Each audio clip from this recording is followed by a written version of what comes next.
우리에게 일용할 양식을 주시옵고, 세 번째 말씀 나누기 원합니다.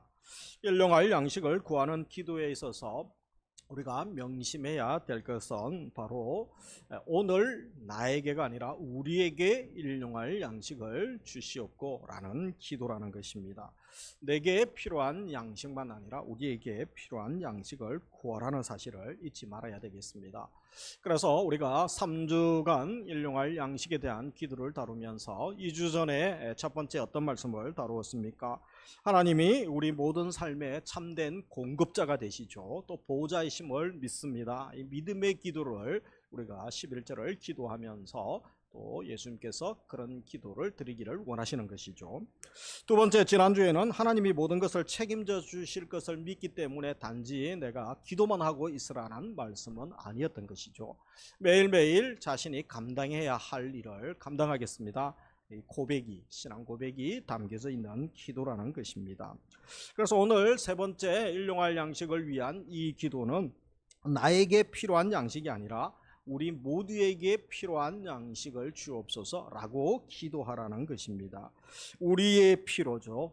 교회 또 공동체에 함께하는 우리의 기도임을 우리가 또 깊이 오늘은 생각을 하려고자 합니다.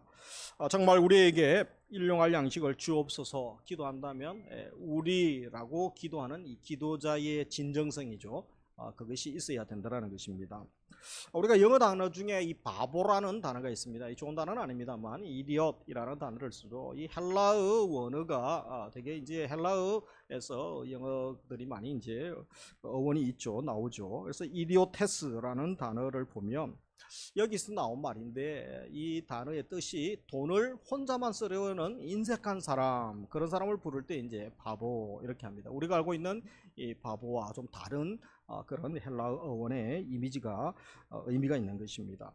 혼자 즐기는 사람, 이 똑똑한 사람인 줄 알았는데 알고 보니까 이 어원에서는 이 바보라고 하는 것이죠. 움키고 나를 위하여 잘 쓰는 사람들 부럽기도 하죠. 그런데 남을 위하여 사용하고 또 참 유익을 위하여 사용하면 칭찬하죠. 참 선하게 썼습니다. 그러나 당신도 그렇게 사용하시죠. 그러면 걸세요 하면서 주저하는 모습을 보게 되죠. 왜 그렇습니까? 죄인의 본성을 건들기 때문이죠. 죄인의 본성과 싸워야 되는 것입니다. 그래서 우리는 끊임없이 우리에게 일용할 양식을 주세요라고 기도할 때에 내가 아니라 우리라는 것을 늘 의식을 해야 됩니다. 우리의 이웃을 함께 돌보려는 마음을 기도로 올려드리라고 주님께서는 가르치죠. 우리 죄인의 인간의 본성과 늘 싸우고 반하여 또 그런 기도, 그런 삶으로 나아가라는 말씀인 것입니다. 그래서 오늘 말씀을 통하여 우리가 마지막으로 우리에게 일용할 양식, 나에게가 아니라 우리에게 일용할 양식을 주옵소서 라는 세 가지 의미를 또 우리 삶의 현장 6월 달에도 실천하며 살기를 원합니다. 첫 번째, 개인적인 부축적이 아니라 이것은 이웃들의 양식과 필요를 구하는 기도죠. 형제, 자매의 양식과 필요를 구하라 라는 기도죠. 그래서 형제의 필요, 이웃의 필요를 구하라는 의미가 담겨 있습니다. 지난주에 살폈던 것처럼 일용할 양식, 에피오시오스 이 단어는 이제 한 번밖에 주기도문에 사용되지 않습니다.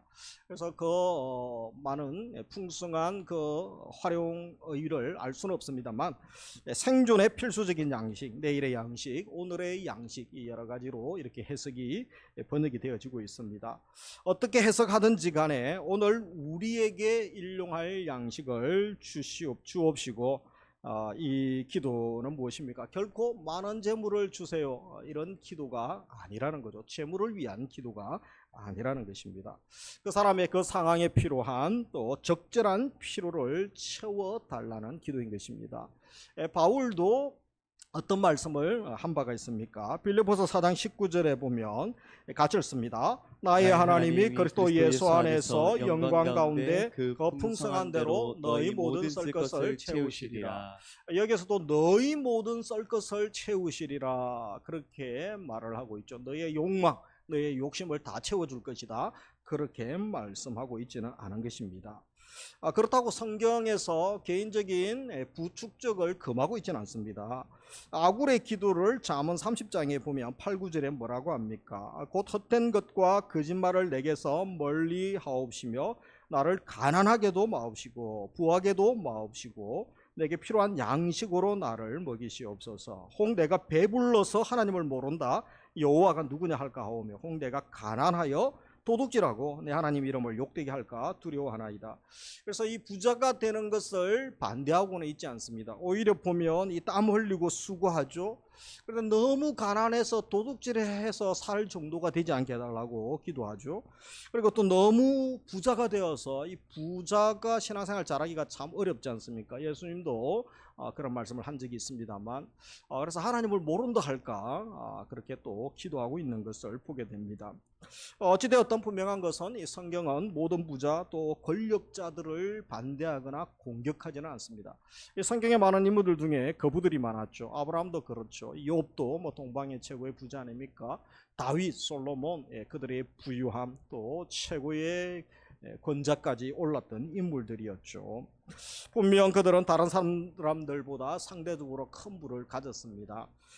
그러나 이런 부자들이 그들의 부로 인하여 하나님을 멀리하지 않았다는 것입니다. 오히려 하나님의 또 사람으로 그들에게 주신 것을 가지고 또 유익을 위하여 헌신했다는 것이죠. 문제는 얼마나 많이 소유했느냐 적게 소유하느냐 우리는 이것이 관심이 있고 또 예수님이 가르쳐 주신 기도에서 그런 어떤 비법 원리들에 관심을 많이 가지죠. 그러나 주님은 무엇을 원하십니까? 자기가 가진 그 재물을 바라보는 자세죠. 그 마음 그것에 집중하라고 말씀하시는 것입니다.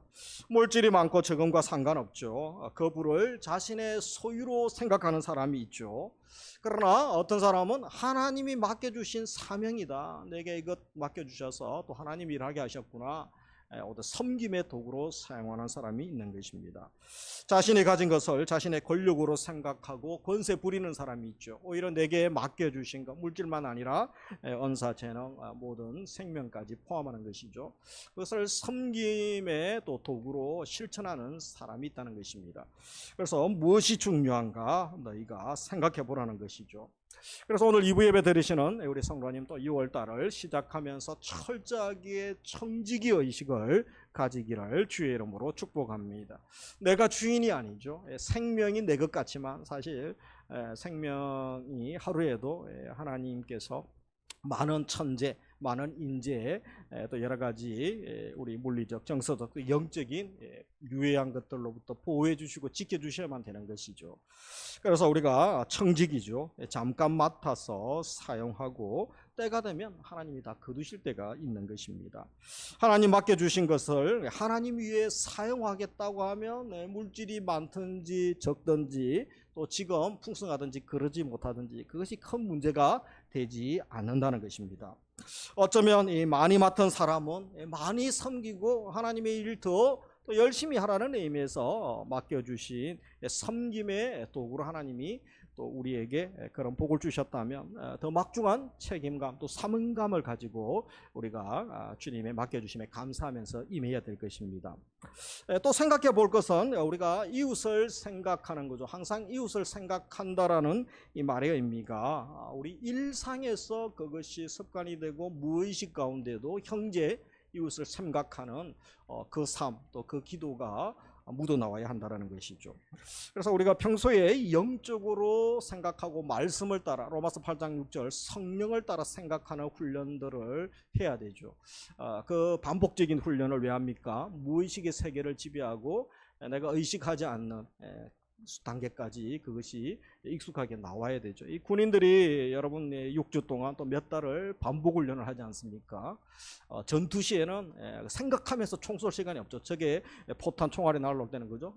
무의식적으로 그냥 엎드려 쏴야 되는 것이죠. 우리 전문 또 운동선수들 모든 전문적인 영역이 다 그렇지 않습니까? 하루 10시간, 16시간 반복 훈련을 피트지게 계속 반복하는 게 그런 것이죠. 그래서 우리 그리스도인의 삶 섬김도 그렇다는 것입니다. 그래서 영적으로 우리가 생각하고 무의식의 세배까지 지배하면서 자연스럽게 그 생각, 그 행동이 나와야 되는 것이죠. 그래서 우리가 일용할 양식, 우리에게 일용할 양식을 주옵소서 기도하는 사람 항상 옆에 있는 형제 또 이웃을 어떤 부분에서 우리가 배려하고 생각하고 있는지 물어봐야 됩니다. 예를 들면 공공장소에서 문 열고 닫을 때 그냥 나 혼자 문 열고 닫고 지나가 버립니까? 뒤에 사람이 혹시 온다면 그를 위하여 잠깐 문을 잡고 있을 수 있는 것이죠. 이런 것이 어려서부터 또 믿는 사람들은 더욱더 생각을 하고 주기도문을 특별히 우리가 배웠다면 그 삶이 익숙해져야 되는 것입니다. 자동차 운전할 때 규칙 잘 지키는 것도 당연하죠. 그래도 뭐 급하고 비상 긴급 상태에 있는 경우는 욕할 것이 아니라 양보하고 조금 배려해 줄 필요도 있는 것입니다. 공공장소에서 큰 소리 내지 않고 식당에서 이 주변 사람들과 조용히 또 대화할 줄 알고, 특별히 교회에서도 사역하거나 약속이 있죠. 예배 또 행사들 약속, 장례식, 결혼식도 약속이 있죠. 그리고 특별히 또 우리 제자 훈련하는 시간, 그리고 소그룹하는 시간, 또 찬양대 연습하는 시간, 그 시간을 지키는 것이 참 중요하죠. 왜냐하면 내가 늦어버리면 차량 출발이나 또 여러 가지 시작할 때 많은 사람들이 시간을 허비하게 되고 기다려야 되는 것이죠. 지각하거나 혹시 또 어떤 특별한 사정이 있어서 빠질 때는 걱정하지 않도록 이 담당자들에게 미리 알려주어서 이 조치를 취하는 것도 바로 이 주기도문을 우리에게 일용할 양식을 달라고 형제 이웃을 생각하는 그런 기본적인 성도의 성숙된 모습이라고 할 수 있는 것입니다. 우리 중직자들도 마찬가지로 재직들도 그죠? 우리가 금요 심야 예배 또 공예배 이렇게 행사에 늘 있어야 되는 분이 가끔 빠지면 목사가 아유 또 사고 나셨나 아니면 또 병원에 입원하셨나 걱정을 하게 됩니다. 그 전에 미리 저에게 문자라도 한번 주시면 제가 2번 전하지 않도록 그렇게 배려하는 이 성숙된 모습들이 필요하다라는 것입니다. 뿐만 아니라 나는 감사하고 자랑할 것이 너무 많습니다. 그러나 내가 지금 그 말을 하면 그 가족 자녀 문제 때문에 재정 문제 때문에 내가 진급한 것 때문에 사업에 성공하고 뭐 월급을 연봉을 많이 받는 이런 것 나에게는 자랑이 되고 간증이 될 수 있죠. 그러나 그것 때문에 오히려 마음이 아프고 힘들어할 분이 옆에 있다면 그분을 생각해서 우리가 말을 한 번은 생각하면서 조심할 수 있는 것, 이것이 배려하는 모습이라는 것입니다. 우리에게 일용할 양식을 주시옵고 기도한다는 것, 그것을 항상 형제 이웃을 염두에 두고 또 우리에게 일용할 양식을 주옵소서 이렇게 우리가 기도를 하라는 것이죠. 그러면서 두 번째 기억할 것은 이웃의 필요를 위해 나의 소유를 나누어 주겠다는 기도입니다. 주신 것으로 우리가 구제하는 것이죠. 일용할 양식을 위한 기도, 이웃을 생각하겠다는 기도인 것과 동시에 또 만일 이웃이 배고프고 괴로워하고 힘든 가운데 있으면 내가 도와주겠습니다. 이 의미가 담겨 있다라는 것입니다. 이웃의 배고픔과 슬픔을 모른 척하면서 또 내가 물질로 내게 주신 것으로 그들을 섬길 마음이 없으면서 우리에게 일용할 양식을 주옵소서, 우리에게 이 주기도문을 하고 있다면 그것은 거짓이죠. 위선이라고 할 수 있는 것입니다. 사실 우리 주변에 보면 이 도움의 손길이 필요한 사람들이 얼마나 많습니까? 이 가난한 사람들, 또 누가 돌보지 않으면 안 되는 그런 또 가정적 어려움을 당하는 아이들이 있을 수도 있고, 또 의지할 곳이 없는 독거노인들, 환자들, 죄인들, 군인들, 또 외국에서 언어가 또 우리 법이나 이런 우리 문화에 익숙하지 않은 분들, 여러 가지 이유로 오신 분들이 있을 수 있죠. 노숙자들, 대활이 어려운 또 장애인들 많이 있습니다. 그 외에도 우리 주위에 보면 무시당하고 스스로 일어서지 못하는 이웃들이 많이 있는 것이죠. 그래서 예수님께서 마지막 심판 때 하신 그 말씀을 우리 그리스도인들은 이 주기도문을 하면서 늘 기억을 해야 됩니다. 마태복음 25장에 보면 양과 염소를 우편에 좌편에 두시겠다 하면서 그 의미를 비유를 통하여 마지막 심판 기준을 말씀하시죠. 그래서 34절부터는 이제 복받을 자 양에 대한 비유를 하시면서 41절 이하에 보면 또 왼편에 있는 자들에게 이르시되 저주를 받은 자들아, 복받을 자가 아니고 저주받을 자들에 대한 말씀을 하죠.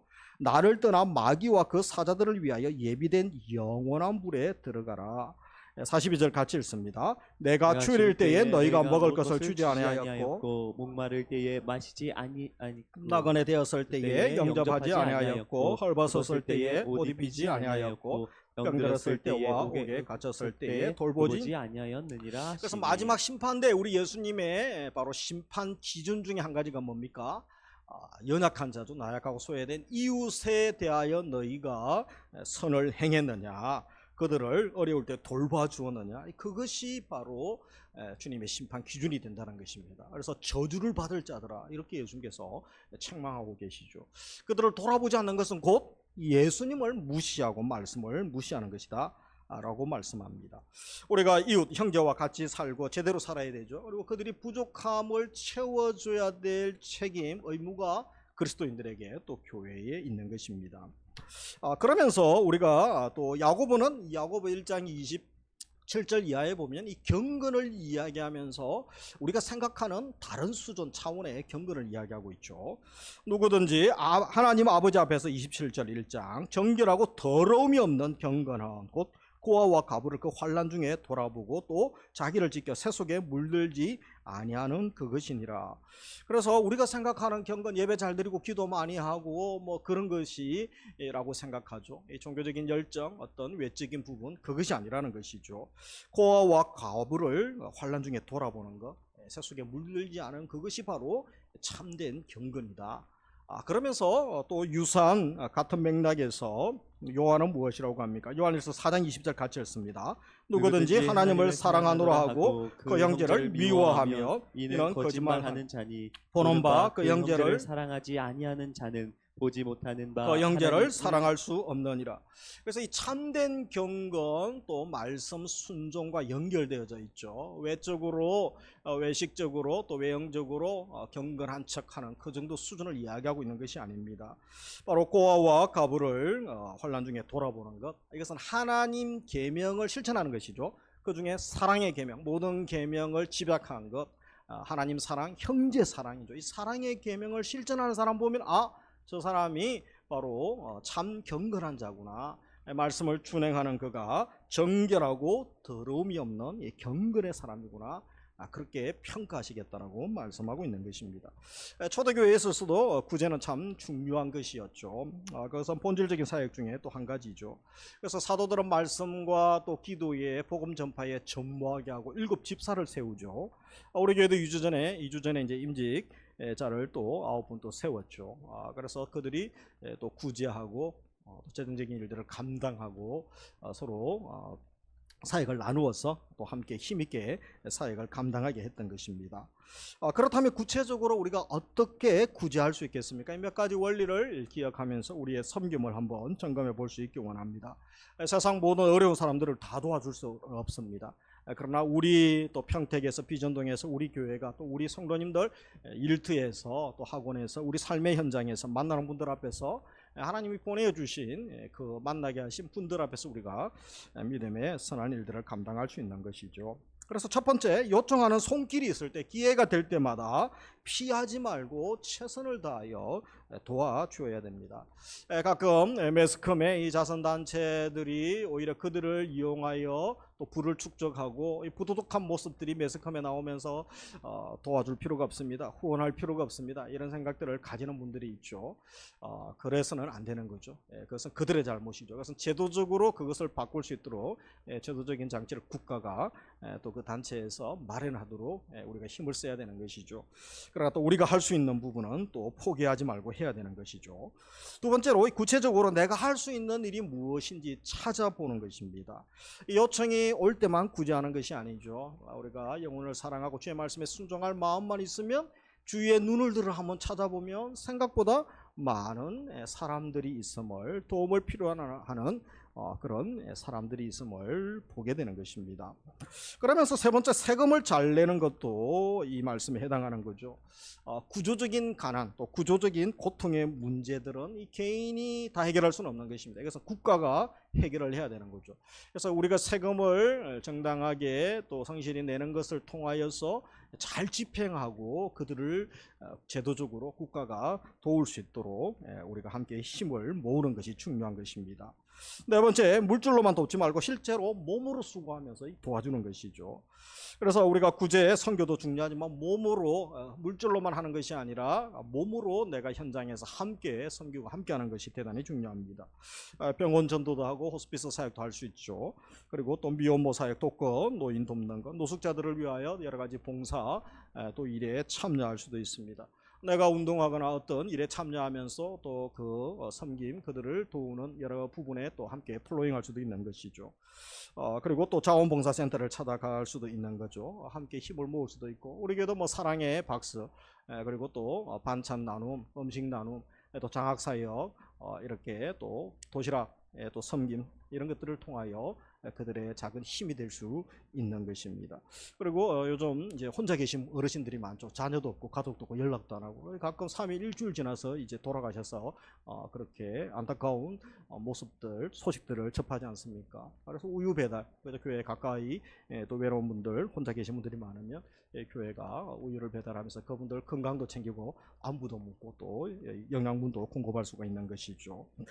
타종교에서는 그것이 그들의 이제 덕을 세우는 일이고 구원과 관계되기 때문에 더 열심을 내는 경우들이 많습니다.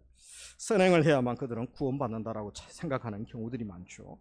그러나 우리 그리스도인들은 나의 구원 때문이 아니라 예수 그리스도께서 이미 하나님께서 예수님을 통하여 우리를 살려주시고 우리를 구원해 주셨죠. 자녀되게 하셨죠.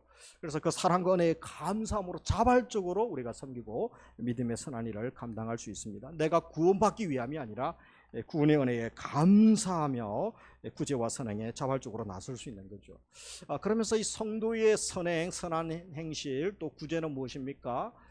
단순한 자선 행위가 아니라는 것입니다. 성경에서는 그것이 뭐죠? 일상에서 하나님께서 받으시는 제물이요 예배가 된다라고 말씀하고 있기 때문에 우리의 태도는 더욱 달라야 되는 것입니다.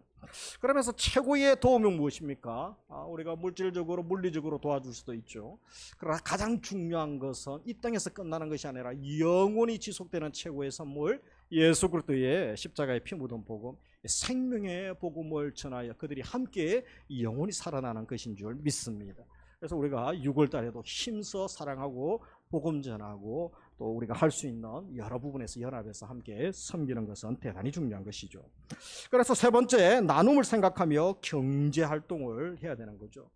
결과가 중요한 것이 아니고, 결과만 중요한 것이 아니고 이 과정에서부터 이웃을 생각하는 게 참 중요합니다. 이것은 국가적으로나 또 우리 그리스도인들이 잘 되지 않는 부분인데, 이 훈련과 특별히 사고를 바꿔야 되는 것이죠. 배고프고 어려운 상황 가운데 계신 분들 물질적으로 도움의 손길을 내미는 것 대단히 중요하죠. 그러나 일용할 양식을 얻기 위해서 소위 경제 활동을 하는 과정에서부터 경제 활동 자체가 이웃을 생각하는 생각 또 행동이 반영이 되어져야 된다는 것입니다.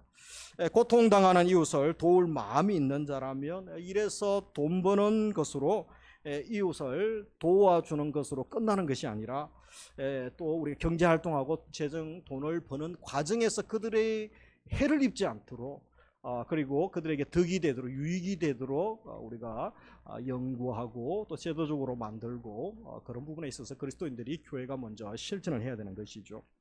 예를 들면 어떤 것이 있습니까? 홍수가 나면 이제 수재와 연금 내거나 또 수해 복구로 돕는 일을 하죠. 대단히 중요하죠. 근데 그 마음이 그들을 도울 그런 마음이 있는 자라면 수해가 나지 않도록 국가적으로나 기업에서 또 지역에서 그죠 그 단체에서 제도적인 장치를 마련하는 것이 중요하죠. 철저하게 대책을 마련하죠. 그리고 가끔 여러분 건물이 내려앉고 다리가 내려앉고 그런 경우들이 많지 않습니까? 그래서 설계대로 건축을 해야 됩니다. 건축하고 토목하는 분들, 그리고 감리하는 분들뿐 아니라 안전 점검하는 분들도 최선을 다해야 되는 거죠. 그래서 더 큰 사고 난 다음에 문제 생기고 난 다음에 도와주고 우리가 몸으로 수고하는 것보다 그 전에 일이 일어나지 않도록 도우는 것이 더 중요할 수가 있는 것입니다. 수재와 연금 수천만 원 내는 기업들이 불량품을 만들어 소비자에게 피해를 준다거나 그리고 노동자들에게 임금을 제대로 주지 않는다면 그것이 그들의 기부가 무슨 의미가 있겠습니까? 물론 뭐 그들의 기업 좋은 이미지는 있겠죠. 또 그것 때문에 믿지 않는 기업들도 많이 하기도 하죠. 공원 짓고 양로원을 짓는다고 수억씩 기부하는 기업주가 회사 직원들에게는 밤늦게까지 집에도 못 가게 하고 과중한 업무를 맡기고, 그리고 또 자식 돌볼 시간도 주지 않고, 오히려 가족들이 직장 다니는 그 기업 가족들이 행복하지 않고 자녀 사이 또 부부 사이가 점점 멀어진다면 그것은 좋은 일이 아니라는 것입니다. 장애인 학교를 짓는데 수억씩 기부하는 기증하는 그런 기업주가 안전시설을 바르게 설치하지 않고 이 산업재해를 통하여 또 다른 장애인들이 또 생긴다면 그것은 제대로 된 기부 활동이라고 할 수 없는 것입니다. 사회복지기금으로 수십억을 내놓는다고 하는 기업도 이 폭리를 취하고 또 뇌물을 주고받고 엄청난 비리를 양산하게 된다면 결국은 그들이 물질로는 얼마 정도 기여할 수 있겠죠. 그러나 사회정의를 깨뜨리는 데 앞장서게 되는 것이죠. 그리고 그 기업과 관계를 맺는 다른 기업들이 파산하게 한다면, 그래서 자기 기업은 잘 되고 다른 기업들이 부도나고 파산하게 한다면, 그리고 많은 하청업자들이 힘들어하고 또 직원들 복지 제대로 하지 않는다면 그것은 제대로 하는 것이 아닙니다. 그래서 우리 그리스도인들이 직원으로 또 리더로 또 우리가 책임 있는 자리에 있다면 이런 부분까지 생각을 하면서 오늘 예수님이 가르쳐 주신 주기도문에 우리에게 일용할 양식을 주옵소서, 이 부분까지 생각하면서 기도하고 또 우리가 실천하기를 원하심을 알아야 되는 것입니다. 중요한 것은 무엇입니까? 단지 물질로만 도와주는 그 수준이 아니라는 것이죠. 경제 활동하고 우리가 생활하는 모든 영역, 시작부터 과정, 결론까지 이웃을 생각하고 형제를 생각하고 배려하는 그것이 계획의 또 완성 단계까지 녹아 있어야 된다는 것입니다. 그 삶을 보이신 모델이 한 분이 계시죠. 예수님이시죠. 예수님이 십자가에서 죽으시기 전에 하늘 영광 버리시고 친히 낮아지셨죠. 인간의 몸을 입고 가장 낮은 자리에 오시게 되죠. 그리고 3년 동안 또 공생의 사역을 감당하시면서 가장 낮은 자리, 억울한 자리에 또 계셨죠. 그리고 많은 박해와 공격을 또 받으시기도 했습니다. 병자들과 아픈 자들, 고통 가운데 있는 자들의 친구가 되어주시고 치유하시고 공급하시고 메시아로서 그들을 또 살려주셨죠. 가장 최고의 섬김은 무엇입니까? 십자가에서 피투성이가 되시면서 우리에게 생명을 주시고 우리를 구원해 주신 것입니다. 그래서 예수님 삶 전체가 섬김의 삶이고 우리를 살리는 삶이라고 할 수 있습니다. 이제 우리도 예수님을 닮아서 예수님처럼 그런 삶을 살아갈 수 있는 거죠. 그리고 주기도문을 우리가 통하여 다시 한번 우리에게 일용할 양식을 주옵소서, 이 기도에 예수님처럼 살아갈 것을 말씀하고 있는 것입니다. 이제 우리도 모든 일의 시작부터 과정, 결론에 이르기까지 모든 것에서 나만 생각하는 것이 아니고 우리를 생각하고 형제를 생각하기 원합니다. 그리고 우리의 계획, 우리의 모든 결과물들도 그것이 반영되어져서 그들을 살리고 그들을 이롭게 하고 제일 중요한 생명까지 살릴 수 있는 은혜를 주시고 그런 도구로 쓰임 받으시기를 또 주님께서 사용하시기를 주의 이름으로 축복합니다. 우리 옆에 분들과 한번 인사했으면 좋겠습니다. 가정에서부터 이웃을 생각합시다. 과정에서부터 이웃을 생각합시다. 과정에서부터 형제, 자매를 생각하는 모습, 우리 주님께서 우리에게 가르쳐 주신 모습인 줄 믿습니다. 그래서 우리가 하나님 일하게 되고 헌신하는 것, 세상은 결과가 중요하고 성공이 중요하고 많은 과정은 중요하지 않죠. 속이고 거짓말하고 불법을 행할 수도 있습니다. 정직한 것이 오히려 세상은 좋아하지 않습니다. 그런데 그렇게 하면 세상이 나라가 엉망이 되지 않겠습니까? 우리 그리스도인들은 정직하고 처음부터 과정부터 주님의 말씀의 원리 또 주님의 살아셨던 헌신하셨던 그 삶을 닮아가는 것이죠. 우리가 6월달은 나라 사랑의 달로 우리가 또 기억하고 있지 않습니까? 또 기도하고 있죠. 한국 전쟁이 있었죠. 그리고 또 순교자의 날이기도 합니다. 6월달에는 교계적으로는 많은 분들이 우리의 신앙의 자유를 위하여 우리에게 복음 전하기 위하여 선교사님들 10대 20대에 오셔서 목숨 거시고 한국 전쟁의 역사를 많은 분들이 아시지 않습니까? 학교에서도 배우시고 보니까 여러분 전 세계에서 2차 세계대전이 끝나고 얼마 있지 않아서 한국 전쟁이 발발하지 않습니까? 대한민국이 알지도 못하는 나라가 공산화된다고 저들이 그 2차 세계대전의 군인들이 그저 전쟁 트라우마로 몇 년 동안 오랜 시간 쉬어야 되는데 다시 국가의 부름을 받아서 우리나라에 목숨 걸고 옵니다. 그리고 돌아가시기도 하시고 그리고 또 장애를 입으시고 평생 지금도 트라우마 가운데 살아가는 분들이 많다고 합니다. 우리가 알지 못한데 그분들이 그렇게 살았죠. 그리고 여러분이 전쟁이 났다고 군인들이 도망가고 계속 북한군들이 내려올 때에 우리 또 학생들이 교회 성도님들이 도망을 가버렸다면 어떻게 됐겠습니까? 지금 우리나라 대한민국이 자유가 없는 거죠. 우리가 마음껏 이렇게 예배드리고 종교생활을 또 신앙생활을 할 수가 없는 것입니다. 여러분 대학생들뿐 아니라 또 10대 중학생, 고등학생들도 전쟁에 참여하게 됩니다. 헬멧도 없고 뭐 전투 장비도 제대로 없죠. 근데 나라를 내가 헌신하지 않으면, 내가 죽지 않으면 나라가 망하기 때문에 저들이 절체절명의 그 상황 가운데 조국을 위하여 헌신했죠. 그 중에 상당수 시골교회 10대 학생들이 있었어요. 청년들이 많이 있었고 또 우리 믿는 그리스도인들이 참 많았다는 역사적인 보고들이 지금 많이 나오고 있습니다. 이것이 정말 우리에게 일용할 양식을 주옵시고 기도하는 그리스도인의 우리 선배들의 삶 아니었겠습니까? 예수님이 그 삶을 사셨고 우리가 선배들의 그 사랑, 섬김 때문에, 사랑의 빛 때문에 이렇게 자유롭게 신앙생활하며 또 우리도 하나님을 경배할 수 있게 되는 것이죠. 이제 우리가 어떤 삶을 살아야 되겠습니까? 우리 자녀들, 다음 세대를 바라보며 또 우리 다음 시대를 바라보면서 우리 그리스도인들이 한국교회가 어떤 일을 감당해야 될지, 또 무엇을 준비해야 될지, 하늘의 미랄의 삶이 무엇인지, 우리에게 일용할 양식을 주옵시고 기도하는 자세가 무엇인지 우리가 한 주간 또 요란달 우리가 물으면서 거룩한 부르심 앞에 헌신할 수 있기를 원합니다. 세 가지를 함께 기도 제목으로 삼기 원합니다. 이웃의 필요를 구하기 원합니다. 주신 것을 나누는 데 사용하십시오. 모든 삶의 과정에서 형제를, 이웃을 생각하기 원합니다. 우리 예수님이 그 삶을 사시면서 보여주셨습니다. 일생에 이웃의 필요에 우리가 일생 민감하시고 또 나누는 일에 익숙하며 모든 삶이 형제를 생각하는 삶으로 주님께서 변화시켜 주시기를, 그리고 하나님 앞에 섰을 때 다 칭찬받고 우리가 사랑받고 인정받아야 되지 않겠습니까? 그 삶을 살아가는 은혜를 부어주시기를 주의 이름으로 축복합니다. 우리 함께 찬양하며 나아가도록 하겠습니다. 내 마음의 주를 향